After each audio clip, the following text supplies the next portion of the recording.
Chase Elliott wins at Road America, and a couple of rivalries brew on the track. All that and more coming up next on the recap.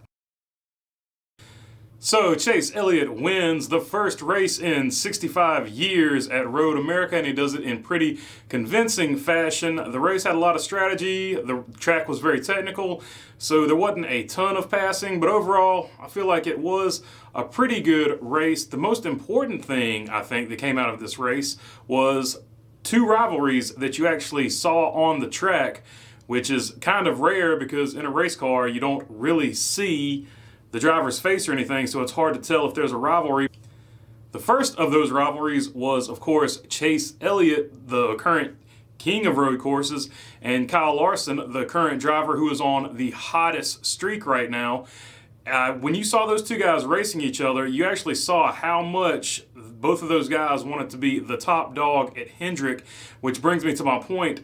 Not that rivalry on the racetrack was so important, but the actual rivalry at Hendrick could get super intense as this season goes on, because not only those two guys, but Alex Bowman, who has 3 wins, and William Byron, who has 1 win, are all running really good. So as the season gets more intense, as the playoff crunch gets here, and if these are like the last 4 drivers in or something like that, even when you get down to the final 9 or whatever, I mean, it's just going to get so intense. It's going to be a pressure cooker. Those Tuesday morning meetings or whatever are going to be very intense. So it's going to be something to see as we go on. Will there be some cracks in the foundation of the team as these guys compete against each other?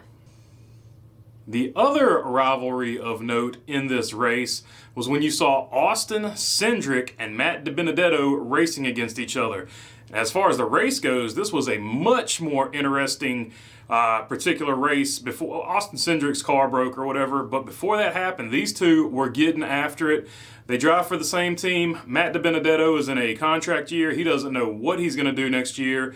And before it was announced that Brad Keselowski was leaving, Austin Cindric was going to be the guy replacing him in the 21.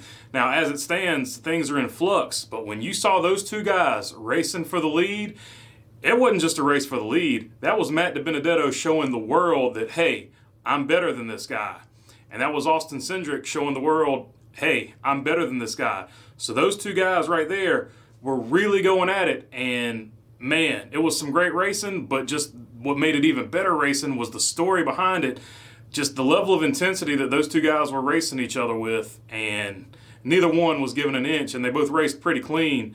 But that was an interesting development, and that could be a story that if Matt DiBenedetto gets a ride in Cup next year, could be something that plays out. Okay, on to a good race, bad race. First of all, who had a good race?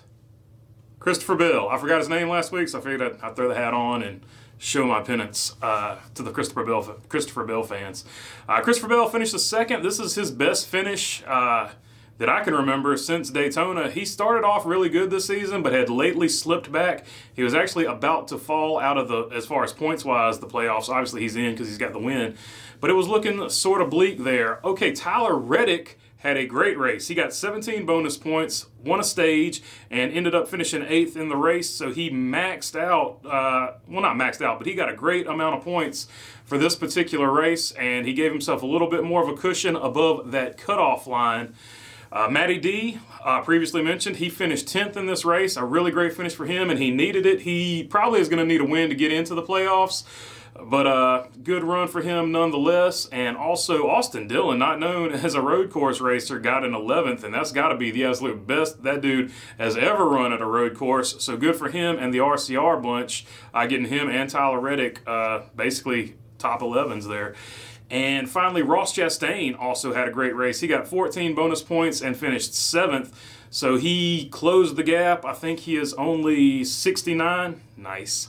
Points behind his teammate who is currently into the playoffs. So that is actually the gap, 69 points on the cutoff line for who gets in and who doesn't. And it happens to be teammates, so another rivalry. I missed it. Should have thrown that in. Okay, on to bad race. Daniel Suarez made a video about Trackhouse Racing last week.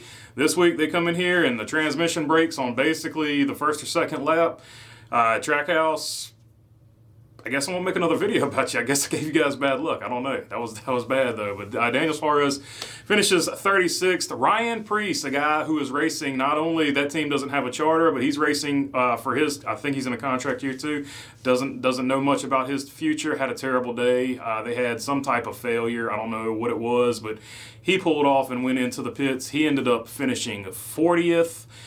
And Kyle Larson and Austin Cindric. Kyle Larson finished 16th, but he had a really fast car. Alex Bowman ran out of brakes, bumped him, spun into him. And why was this a bad day for Kyle Larson? Because if it hadn't been for that, Kyle Larson would have been the points leader for the first time in a long time, if not all season. He would have took the points lead away from Denny Hamlin, but as it stands now, he is 3 or 4 points behind Denny Hamlin, so bad race for Larson. And Austin Cindric had a good car, was up there competing for the lead, and axle broke, looks like, because he only had one drive gear. That's pretty much a telltale sign of an axle. So he had an axle break. All right, and I was going to talk about the points, but I've already done that. So that's all I've got for you today. If I missed something, leave it down in the comments. I love to read them, and if you wouldn't mind liking the channel, subscribing to it or whatever, it really helps me out a lot, and I super appreciate it. Other than that, thanks for your time. Peace.